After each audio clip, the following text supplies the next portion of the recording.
The morning came in quietly, the way it sometimes does in the dry season. No wind, no bird song, just a flat orange light spreading slowly across the escarpment like something cautious about what it might find. Marcus had driven this stretch of the Conservancy for 11 years, and he knew its rhythms the way a person knows the breathing of someone they love. The particular stillness of dawn before the animals began to move, the smell of dust and dried grass and the faint mineral trace the earth gives off when rain has been absent too long. He knew when something was part of that rhythm, and he knew when something was not. He cut the engine at the top of the ridge without deciding to. His hands simply stopped, and then the truck was still, and the silence came back around it like water filling a space. Below him, the riverbed stretched out pale and cracked.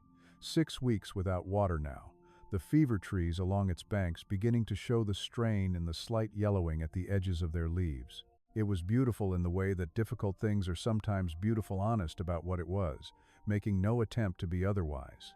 It was the shape that stopped him. 200 meters out, at the far bend where the riverbed curved toward a stand of acacia, something lay in the open that had no reason to be lying in the open.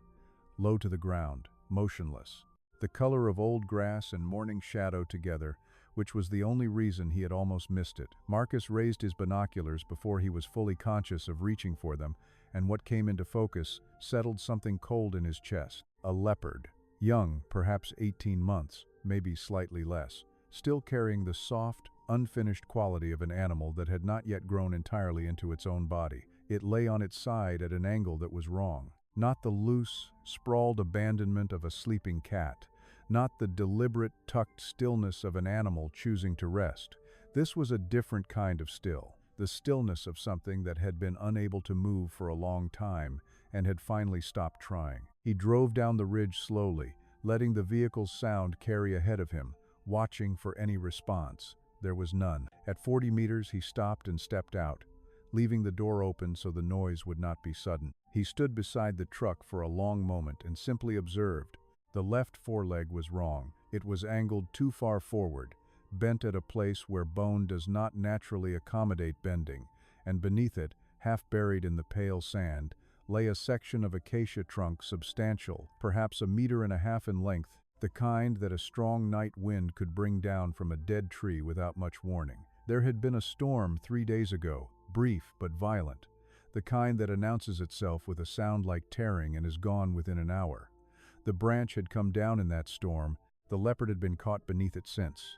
Marcus walked to 30 meters and crouched in the sand. The chest was moving. He made himself confirm it twice before he let the relief in, because the mind sometimes shows you what it needs to see rather than what is there. But it was real, a shallow rise and fall beneath the spotted coat, irregular in its rhythm, labored in a way that suggested the animal had been working simply to breathe for longer than was safe. The rib cage pressed visibly against the skin with each inhale. The tail, which in a leopard is almost never entirely still, lay flat and straight and unmoving behind the body. The eyes were open. They were fixed on some middle distance beyond Marcus, amber and very dull, stripped of the precise, electric alertness that leopard eyes carry in health. There was no fear in them, which told him the animal had moved past the acute stage of distress and into something deeper, the flat endurance that comes when fear has been present so long it has exhausted its own chemicals, and what remains is something closer to resignation. The whiskers trembled faintly with each breath. The jaw was slightly parted. A thin line of dried saliva had tracked across one side of the muzzle and dried there in the heat of the previous day. There were no other tracks in the sand around the animal. Marcus checked the perimeter carefully, reading the ground. No mother, no sibling. Nothing that suggested another leopard had come and gone. Whatever company this animal might have had at birth, at 18 months it had been living alone, as leopards do, as they are built to do. And it had been alone on this riverbed for 3 days in a heat that reached 38 degrees before noon. He sat down in the sand, not because it was the protocol, though it was. Not because he had been trained to do it, though he had. He sat down because it was the only thing that felt true to the moment to lower himself to the earth and be still inside the animal's world for a while, before he attempted to change anything in it. The sand was already warm against the backs of his legs. A gray-headed sparrow landed briefly on a branch nearby, regarded them both, and left. "Easy now," Marcus said, quietly, directing the words at no one in particular, or at the morning itself, or at the distance between himself and the animal that he needed to close carefully. "I see you." He reached for his radio and called in the coordinates, the condition, the estimated age of the animal, the nature of the entrapment. His voice was steady and low. When the call was done, he set the radio on the sand beside him and did not move again. The leopard's amber eyes drifted, slowly, from the middle distance and came to rest on his face. The breathing continued, shallow and persistent. Marcus matched his own breath to the stillness of the riverbed and waited and let the morning hold them both inside its long, pale quiet. The call had gone out at 6:42 in the morning, and by 8:15 the dust trail of the veterinary vehicle was visible on the ridge road above. Marcus had not moved from his place in the sand. He had shifted once, very slightly, when a hornbill landed close and startled the leopard into a brief, involuntary tension, the body pulling inward. The visible muscles across the shoulder contracting before exhaustion overrode the instinct. He had gone still again immediately, and after a moment the leopard had too, and the fragile equilibrium between them had held. Dr. Adaiz came down the ridge the same way Marcus had, slowly, engine low, no sudden sounds. She was a small woman with economical movements and a habit of assessing a situation entirely before she spoke. She stepped out of the vehicle and stood beside it for nearly a minute, reading the ground, reading the animal, reading Marcus. Then she walked to where he crouched and lowered herself beside him without a word. The branch was worse than it had looked from the ridge. Up close, the full weight of it was apparent dry hardwood, dense and unyielding, perhaps 70 or 80 kilograms of it pressing down at an angle across the foreleg. The limb beneath had been compressed rather than shattered. She believed, based on the way the paw was positioned and the fact that the leopard had not attempted to sever the trapped leg through repeated pulling, as animals sometimes do in prolonged entrapment. Either the pain had been too great, or the animal had reached its conclusion early and chosen to wait instead. She prepared the sedative carefully, calibrating the dose against the animal's estimated weight with the additional consideration of its compromised state, dehydrated, stressed, the cardiovascular system already working harder than it should. A full sedation would be a risk. What she drew up instead was a partial dose, enough to ease the acute distress and soften the defensive response, without removing the animal's ability to communicate through its body if something shifted badly during extraction. Marcus stayed where he was, in the leopard's line of sight, while Adize circled wide and approached from the rear with the dart. The leopard tracked her movement, the ears rotating back, the dull amber eyes sharpening briefly with a last effort of alertness, and then the dart landed soft and fast in the muscle above the hip, and the animal flinched hard, tried once to rise, got one elbow beneath itself, and then sank back as the medication began its work. The change came gradually. The way tides move imperceptible moment to moment, undeniable across the span of minutes. The rigid trembling in the hindquarters eased first, then the visible tension across the jaw. Then the shallow, effortful quality of the breathing softened into something slightly deeper, slightly more sustainable. The amber eyes remained open throughout. They remained on Marcus. The two assistants moved in with the tools: a folding pry bar, a short-handled shovel, a length of heavy canvas to slide beneath the branch and distribute the lift. They worked without speaking beyond what was necessary. The sand around the branch was loosened carefully with hands before anything mechanical was introduced, fingers clearing the packed earth in slow, deliberate movements, widening the margins of the space beneath the wood so that when the lift came, it would come clean. It took 11 minutes.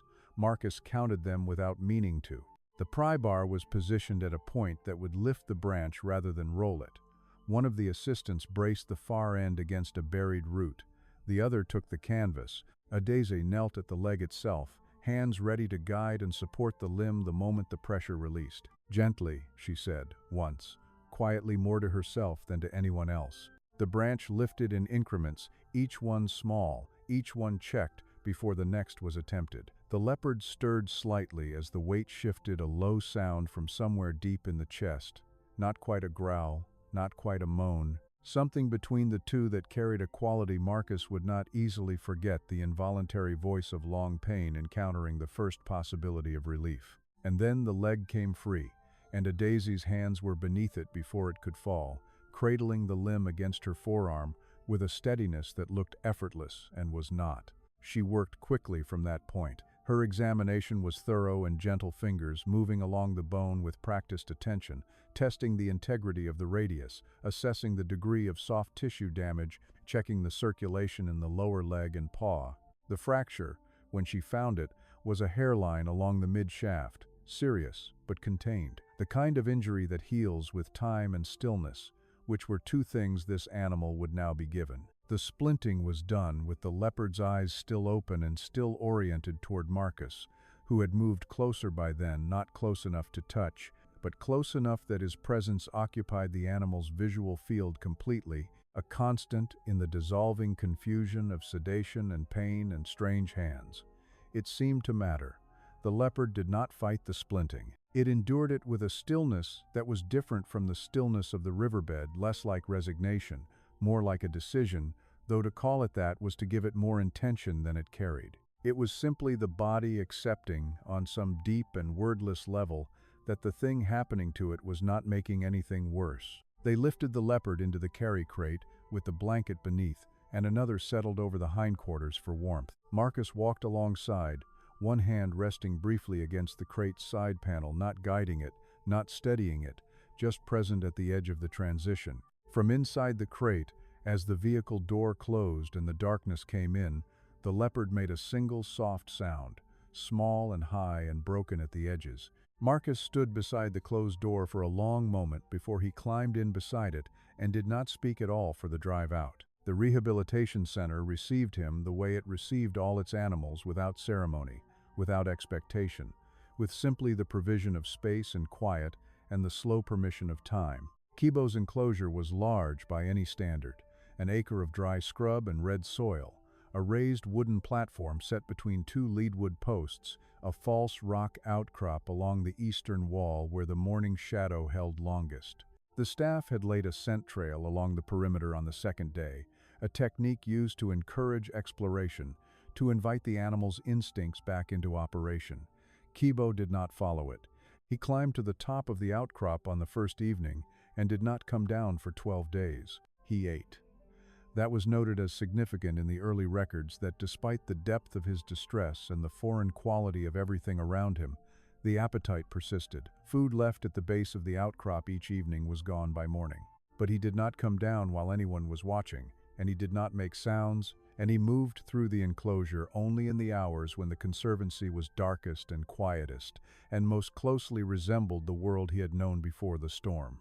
During the day, he lay on the platform and watched the perimeter with an attention that never fully relaxed, the eyes moving in slow, steady arcs across the fence line, cataloging everything beyond it with the patient, impersonal thoroughness of an animal that has survived by knowing precisely what surrounds it at all times. The staff learned quickly what he would tolerate and what he would not. Approach within 15 meters during daylight produced a low, sustained warning sound from deep in the chest, not loud, not escalating, simply present, a boundary stated without anger. They respected it without discussion. Adayez conducted her veterinary checks at the minimum necessary frequency, moving slowly, speaking in a low, even tone that carried no urgency in it, finishing each check and withdrawing completely before Kibo's body had time to reach its full stress response.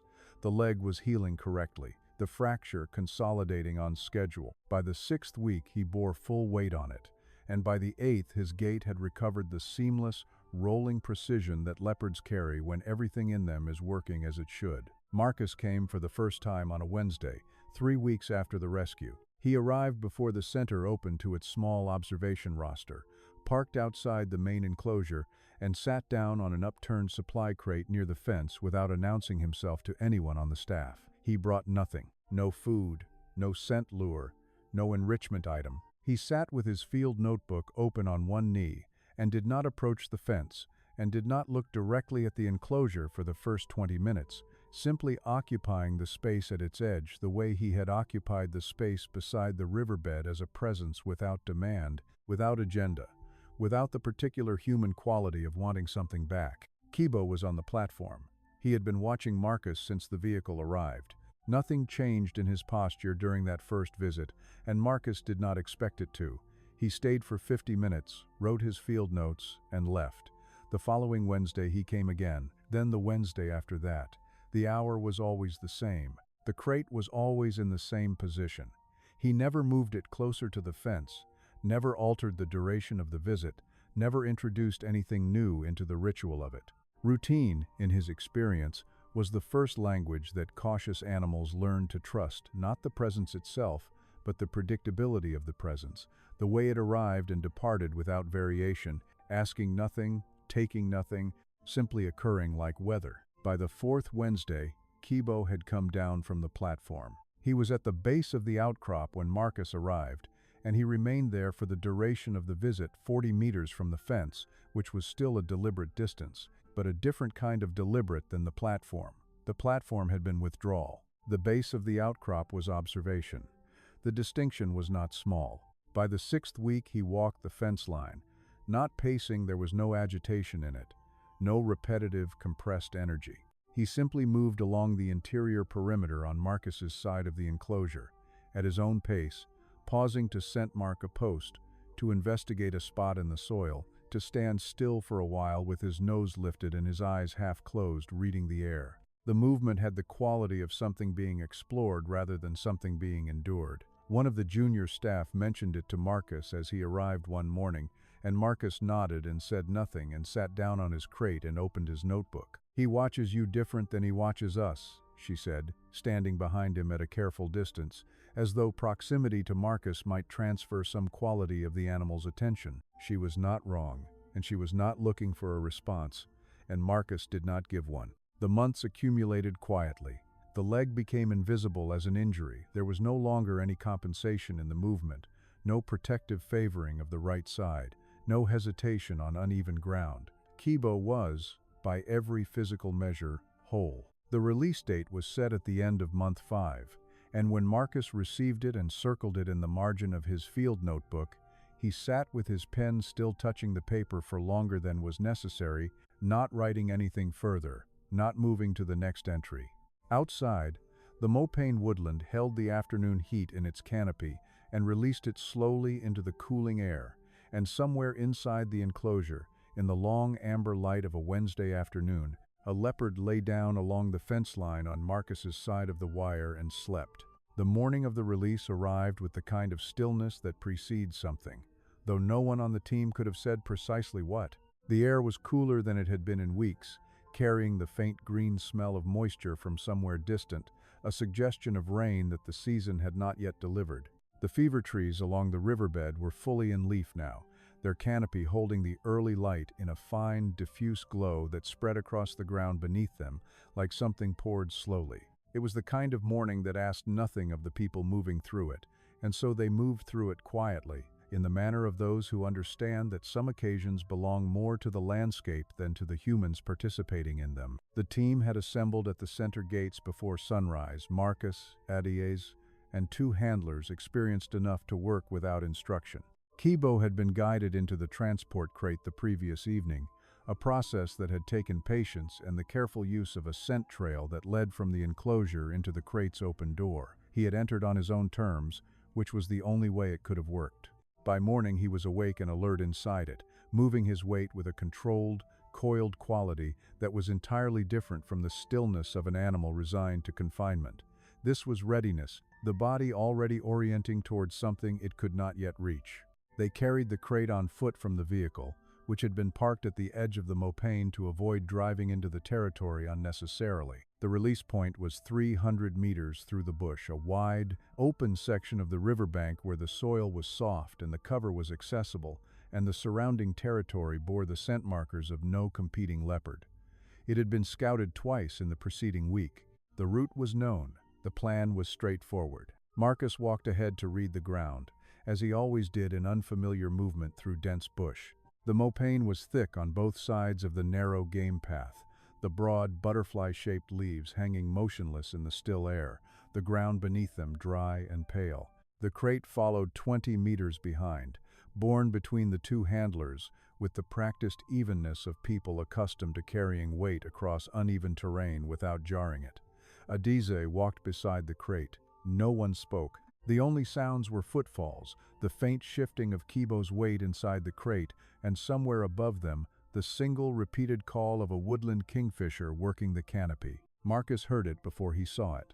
A sound from the left, percussive and deep, the kind of sound that does not announce itself gradually but arrives fully formed, close and immediate. He turned with the controlled economy of someone whose years in the bush had long since replaced the flinch response with something more useful.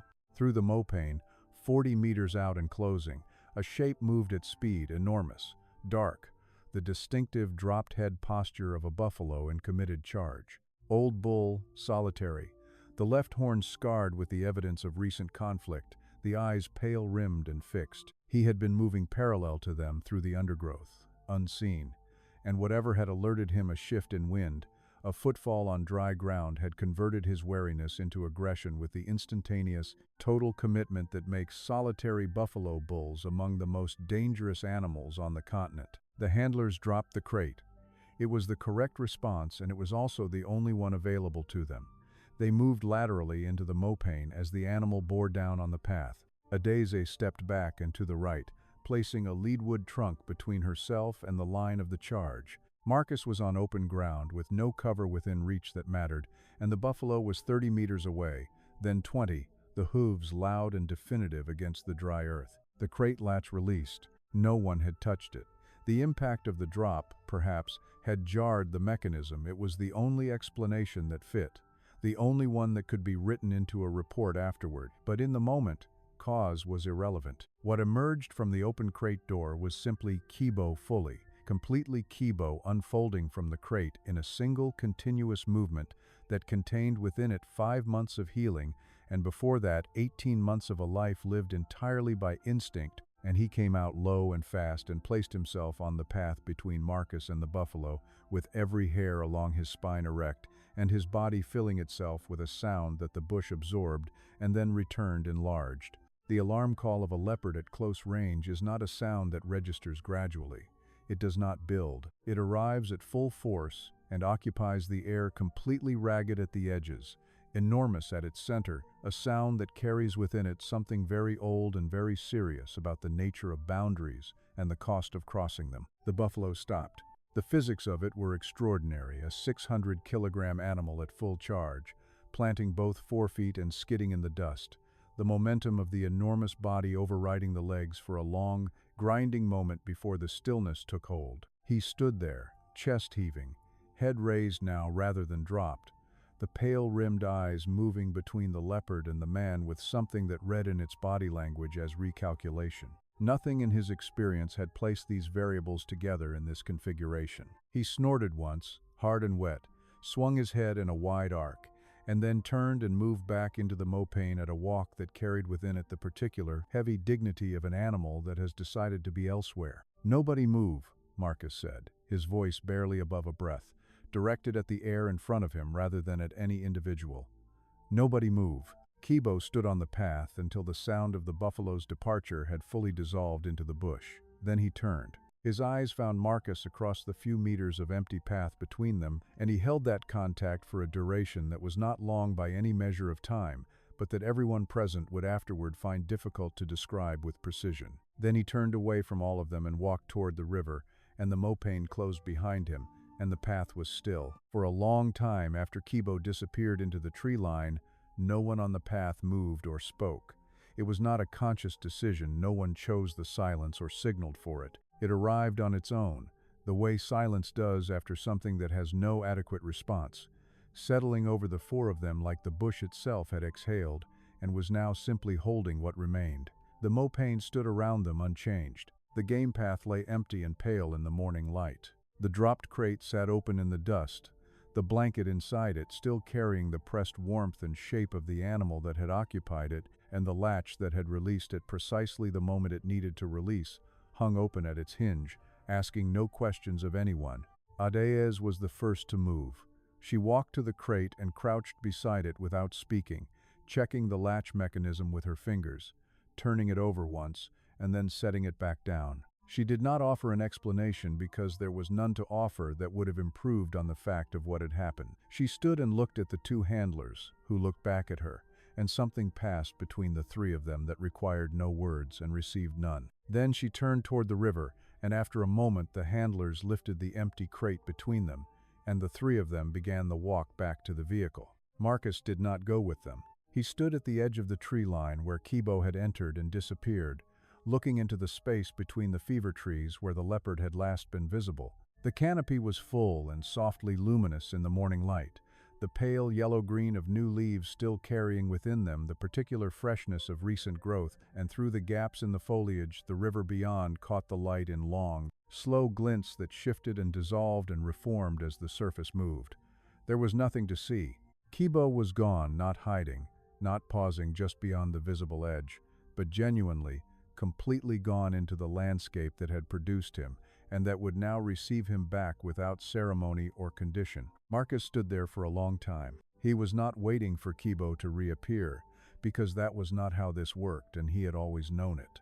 The transaction, if it could be called that, had been completed on the path behind him, in the 3 seconds of eye contact between a leopard and the man who had sat down in the sand beside him on a dry riverbed 5 months ago, and offered nothing except his presence. Marcus had spent enough time in the bush to know that what had happened on the path that morning existed at the outer edge of what he could describe accurately in a field report. He also knew that the inability to describe a thing precisely did not reduce its reality.